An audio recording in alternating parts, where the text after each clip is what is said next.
So, you want to be an animator? Oh, you sweet summer child.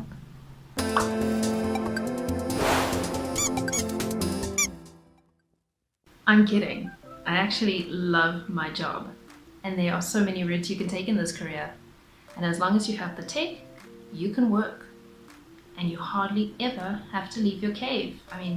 Office. Being an animator is also awesome because you're basically like a god. You're bringing life to these characters in front of you. Of course, you usually have a creative director or a client telling you what to do, but you're the one making them. Except your creations have no free will. So this video is for all the people who have emailed or DM'd me over the years asking me for advice on how to actually get into this industry, where they should actually start. The most common questions that I get asked are: 1. Do I need to attend a college or a tertiary institution to get into this industry? 2. Where or how can I learn what I need to know? And 3. Is it actually worth it? Because job satisfaction and money are real things. I'll address all these questions in this video. Okay, so question 1. Do I need to attend a tertiary institution or a college to get into this career? The short answer is no, maybe it depends. It depends. Before you start thinking about where you will learn what you need to first think about what it is you need to learn. The animation industry is a melting pot of different disciplines, a cornucopia of creativity, if you will. Do you want to be a 2D animator, 3D? Do you want to do stop motion? Do you want to be a modeler, a rigger? Do you want to be a motion graphics artist? These are all questions you need to ask yourself, so do some research on the industry and figure out what it is you actually want to become. Once you've decided on the direction in which you want to float your creative boat, you need to decide on how you're going to learn all the things you need to know.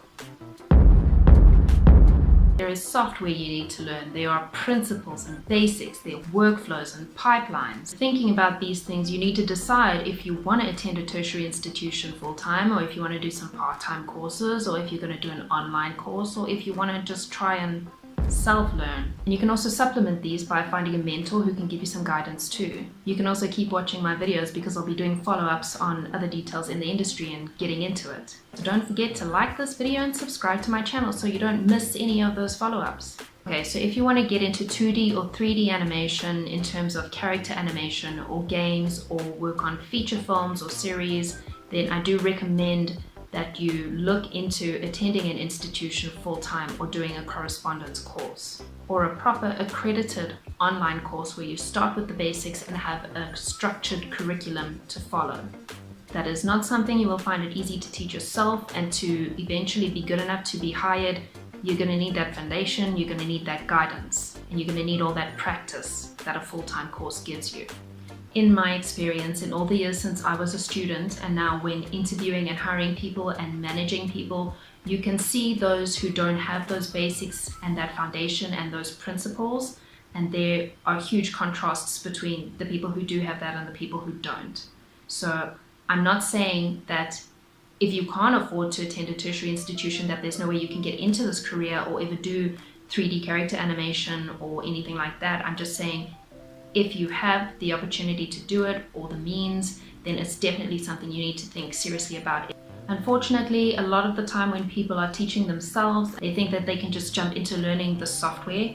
So they'll open up a package and they'll do a few tutorials on how to 3D model or how to rig a character or how to make a character move, but they are lacking those fundamentals that are so important in being a good animator. And that's not something that you can really learn on the fly once you have a job, because you need to get that job in the first place. So if you are going to go down the route of teaching yourself, please do yourself a favor, look into the fundamentals, look into the principles of animation, as well as workflows and pipelines. You also need to think about what you want from this career in terms of, do you want to work for a company permanently? Do you want to freelance? Do you want to work at different places on a contract basis? Do you want to start your own business? These are all things that you really need to think about when you're thinking about where you're going to study and what you're going to focus on. You also need to decide if you want to specialize or generalize. There are pros and cons to both, and this will also dictate where you study. Or if you decide to teach yourself, it will dictate what content you focus on. If you're not sure, then generalizing is a good place to start because you can decide further down the line what you want to focus on. And that brings me to question 2. How can I learn what I need to know? Now, you would think, duh, now you go to a college or a varsity or whatever course you chose and that's how you learn. But it's not always that simple and cut and dry, especially for people who are just kind of coming into this vast industry and looking at how they can get into it without actually knowing all the nuances and different disciplines and branches that they are. Hopefully this can help you a little bit. If you know that you only want to focus on 3D animation and the production behind 3D animation, then look into the animation school. They've got campuses in Johannesburg and Cape Town, and they have a great reputation. The work coming out of there is really good. You would have to attend full-time at the campus to get a diploma, otherwise they do have short courses available. Learn 3D is also great, and they have a few options in the animation field available. There's 2D animation and illustration, they've got 3D design visualization, 3D and VFX, and then also 3D animation and games design. They also have part-time and correspondence courses available, and they've got a Midrand and a Cape Town campus. Another option is Open Window, where you can get a Bachelor of Film Arts in Animation, and you can major in 3D animation, game design, and motion design. There are other options also like Boston Media House. I think you can do an elective specialization in animation there. And you can also look at NAMISA, which has a 2D animation course and a 3D animation and visual effects course. Online options are Animation Mentor. You will learn everything you need to know there, seriously. They also have a lot of free resources there that you can look into too. Even if you're not a student, you can make use of that. There's also CG Spectrum, which also offers some free resources, as well as Anim School, and you can also check out Udemy courses. There are so many online resources and courses out there. You just need to check them out for yourself. These are just a few that you can take a look at that are reputable. If you absolutely can't afford any sort of course, then look into mastering the basics and principles of animation first before you start trying to jump into learning software or animating a fully rigged character by yourself. And for anyone starting out in animation, let me tell you a little something. This book is bae. A manual of methods, principles, and formulas. Seriously, get a copy if you can. Do yourself a favor. You will get very tired of hearing about anticipation, follow-through, waiting, breakdowns, but these are things you need to know. These are integral to what you do, or what you're gonna do. Anything that moves follows these principles. It's useful not even just in characters, but even in motion graphics. I mean, one of the first exercises you should do is a bouncing ball. Seriously. Do it! Do it! Now, if you want to become a motion graphics artist, teaching yourself is a bit easier. I suggest learning After Effects because that is an industry standard. Unfortunately, most places use it. You can do tutorials. You still need to know like the basics and principles of animation, follow through, anticipation. Now, I am a generalist. I studied animation and new media. As a generalist, you start out with this foundation in everything, basically, and then you have the option to later down the line focus or specialize on something if you want to. But at least you have that foundation in everything else. There are also more avenues open to you in terms of getting a job, especially here in South Africa. And there are also more freelance opportunities open to you because you can do so many different things. I love being a generalist because at the moment, on any given day, I could be working on a motion graphics project, I could be doing 3D, I could be doing character design, I could be working on some VR stuff, I could be working on a game, I could be making an AR filter. I mean, there's a lot of options open to me.